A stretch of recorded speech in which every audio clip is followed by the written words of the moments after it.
अखिल भारतीय मराठी साहित्य संमेलनाचा वाद महाराष्ट्रामध्ये आणि महाराष्ट्राबाहेर सुद्धा गेले काही महिने चालू आहे।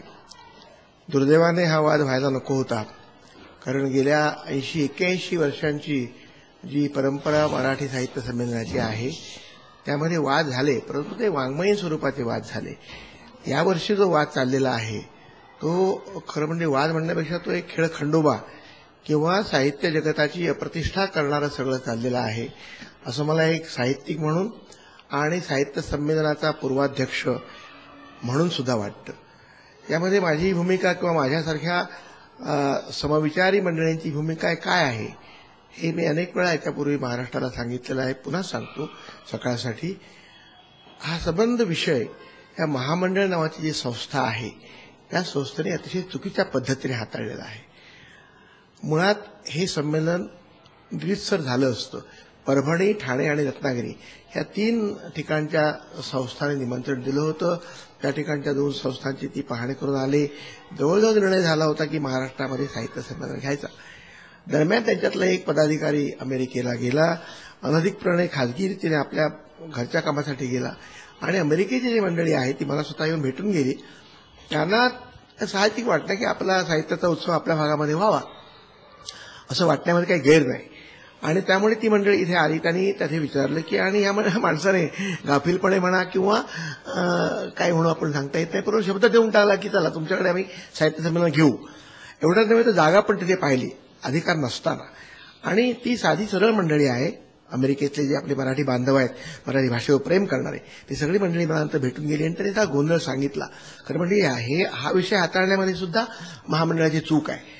मग त्यांनी एकदा आपल्याकडे साहित्य संमेलन होणार अमेरिकेमध्ये सॅन फ्रान्सिस्कोला असं गृहीत धरून त्यांनी तयारीला लागले। ते लोक इतक्या पुढे गेले की त्यांना माघार घेणं शक्य नाही। दरम्यान ज्या ठिकाणी मुंबई, ठाणे आणि रत्नागिरीला त्यांनी कबूल केलं होतं तिथल्या लोकांनी उत्तर खाल्ली आणि एकूणच सॅन फ्रान्सिस्कोचा निर्णय त्यांनी घेतला तो अवैध आहे असं त्यांच्यात महामंडळातल्याच काही घटक संस्थांनी म्हटलं।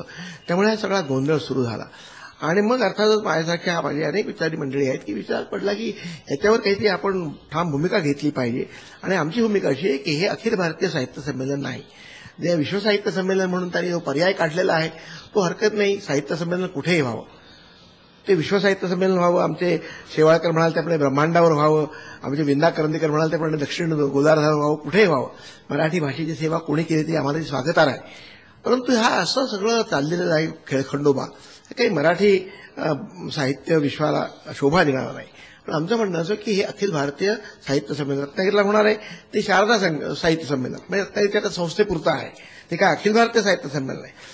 आमची महाराष्ट्रातल्या जनतेची, बहुजन समाजाची, ग्रामीण भूमिकेची आणि एकूणच साहित्यप्रेमींची इच्छा आहे की जसं अखिल भारतीय साहित्य संमेलन यापूर्वी सातत्याने दरवर्षी 2 वर्षांनी चाललेलं आहे त्याप्रमाणे ते महाराष्ट्रामध्ये व्हावं, आपल्या नेहमीच्या परंपरेप्रमाणे ते भव्य स्वरूपात व्हावं, सर्वसमावेशक असावं। साहित्य रसिकांना पदर मोडून ते करून येतात त्या ठिकाणी, जिथे संमेलन असेल त्या ठिकाणी 2-2.5 कोटींची पुस्तकांची विक्री होते, 25, 30, 40, 50 हजारपर्यंत लोक जमतात ते साहित्य संमेलन त्याचा आस्वाद घ्यायला। ती परंपरा खंडित होऊ नये यासाठी प्रयत्न होता। आता त्यांची अजून धडपड चाललेली आहे। एक विश्व साहित्य संमेलन होणार, ते काही महामंडळाचं संमेलन नाही, कारण महामंडळामध्ये पुन्हा आता याच्यावर 2 भूमिका पडल्या, 2 गट पडले। नागपूर, मुंबई ह्या 2 घटक संस्था बाजूला झाल्यात आणि त्यांच्या ज्या संलग्न संस्था त्यामध्ये पण फट आहे। त्यामुळे आता त्यांना निर्णय घेणं, आता ते 17 तारखेला आमची मीटिंग होईल। माझी त्यांना पुन्हा विनंती आहे की विश्व साहित्य संमेलन होऊ दे, त्यांना जायचे असेल त्यांना जाऊ दे, त्यांना ते नेमकी मंडळी येणार त्यांनाही जाऊ दे, ते होऊ दे, त्याला आपण शुभेच्छा देऊया। परंतु महाराष्ट्रामध्ये जे रत्नागिरीच्या लोकांनी जे आमंत्रण दिलं होतं किंवा ठाण्याच्या लोकांनी आमंत्रण दिलं होतं ते तुम्ही स्वीकारा, आणि अजूनही संधी गेलेली नाही। महाराष्ट्र तुम्हाला माफ करेल, माझ्यासारखा साहित्यिक तुम्हाला माफ करेल। हे साहित्य संमेलन अखिल भारतीय पातळीवरचं महाराष्ट्रामध्ये ठाणं किंवा रत्नागिरी या ठिकाणी अतिशय डौलाने आणि सर्व मंडळी अतिशय उत्सुक आहेत घ्यायला, त्यामुळे महाराष्ट्र साहित्य संमेलन उत्सुक आहे, ते तुम्ही करावं आणि सर्वांची धन्यता घ्यावी, अशा तऱ्हेची माझी भूमिका आहे। मी सांगतो की हे विश्व साहित्य संमेलन हे अतिशय मोजक्या लोकांसाठीच होणार। एक गोष्ट सत्य आहे की 1.5 लाख रुपये खर्च करून किती लोक जाणार? समजा त्यांनी त्यातला 50% खर्च केला, ₹1.5 लाख, तर ₹1.5 लाख खर्च करून किती लोक जाणार? 100-200 लोक ते घेऊन जातील। याला अखिल भारतीय मराठी साहित्य संमेलन म्हणता येणार नाही. तो एक साहित्याचा उत्सव असेल. त्यांना आमच्या पूर्ण शुभेच्छा आहेत. जे जाणारे असतील त्यांनी जरूर जावं. मला ते मंडळी भेटलं, मला आमंत्रण हवी, अगं त्याचं आमंत्रण देऊन गेले, आमच्या खर्चाला तुम्हाला घेऊन जाऊ, अर्थात मी जाणार नाही. कारण ते प्रातिनिधिक मराठी अखिल भारतीय साहित्य संमेलन नाही. परंतु परदेशात राहून मराठीवर प्रेम करणारी मंडळी आहेत, त्यांच्यासाठी मदत केली पाहिजे. मी त्यांना म्हणालो, पुस्तक घेऊन जा, आमच्यातले काही निवडक साहित्यिक घेऊन जा, एक चांगला उत्सव तुम्ही करा. खर्च वगैरे हे तपशील ठरवता येईल, परंतु त्याला अखिल भारतीय साहित्य संमेलनाचं स्वरूप देऊ नका, कारण त्याचं होणार नाही. आणि कोणी किती खर्च करावा, कोणी हा अगदी तपशिलाचा भाग आहे. त्यानंतर हे विश्व साहित्य संमेलनाने काही लोकांना फार हुरूपा दिलाय, काही लोकांनी विजा वगैरे काढायला सुरुवात केली आहे, बॅगा भरल्या, काही लोकांनी कपडे वगैरे शिवायला दिलेत. ही सगळी फार उथळ पद्धतीने चाललेलं आहे. साहित्यातलं गांभीर्य साहित्य मंडळींनी, साहित्यप्रेमी मंडळींनी आणि साहित्य संस्थांनी टिकवलं पाहिजे, असं माझं मत आहे. आता ते नियमावर बोट ठेवून करून घेत नाही, त्याला काय करणार, त्यांची कामं काही थांबलेली नाही. उदाहरणार्थ कोकण मराठी साहित्य परिषद, त्याला ते संलग्नता देत नाही.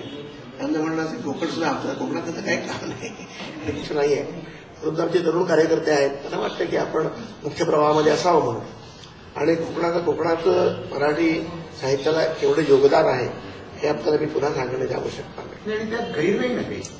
आमच्या लोकांनी तो आग्रह सोडलेला, एक उपचार म्हणून त्यांच्याकडे पत्र गेलंय, परंतु त्याचे काही अडत नाही. याचं कारण काय की महाराष्ट्र शासनात जे अनुदान असतं संस्थांना मिळणार 5 लाखात, ते कोकण मराठी साहित्य परिषदेला पण मिळतं. गेली 10 वर्ष सुरुवातीपासून राजमान्यता मिळाली, लोकमान्यता आहेच. हे आपण नाही करता आलं आतापर्यंत, हे गोमस्तत्वाने केलं. केवळ तेवढ्या कामासाठी त्याला मान्यता दिली पाहिजे. म्हणजे पुढे मागे 30 संस्था अखिल भारतीय पातळीवर जाऊन पोहोचतील आणि हे त्यांच्या मागण्याची तयारी अशी आहे की आम्ही अखिल भारतीय पातळीवर साहित्य घेऊन दाखवतो. पर्यायी महामंडळ पण स्थापन करतो हे आम्ही विचार केला आहे त्याचा. त्यामुळे खळबळ जास्त जोरात सुरू आहे. तर मी त्याचा उद्गार पहिल्यांदा उच्चार दिला. इथे आम्ही आलो होतो साहेब, कला कलेच्या क्षेत्रामध्ये, साहित्याच्या क्षेत्रामध्ये निवडणुकी होतच कामा आहे. मतांच्या साधं उदाहरण आहे की किशोरी आणि लता मंगेशकर दोन्ही उत्तम श्रेष्ठ गायिका आहेत. त्या श्रेष्ठ कुठल्याही मत टाकून ठरवू नका आपण. असं आहे, कृष्णराज मोठे की बुल्लेशमाने मोठे हे आपण मत टाकून ठरवायचं नसतं. आपोआप कळतं आपलं कोण मोठे.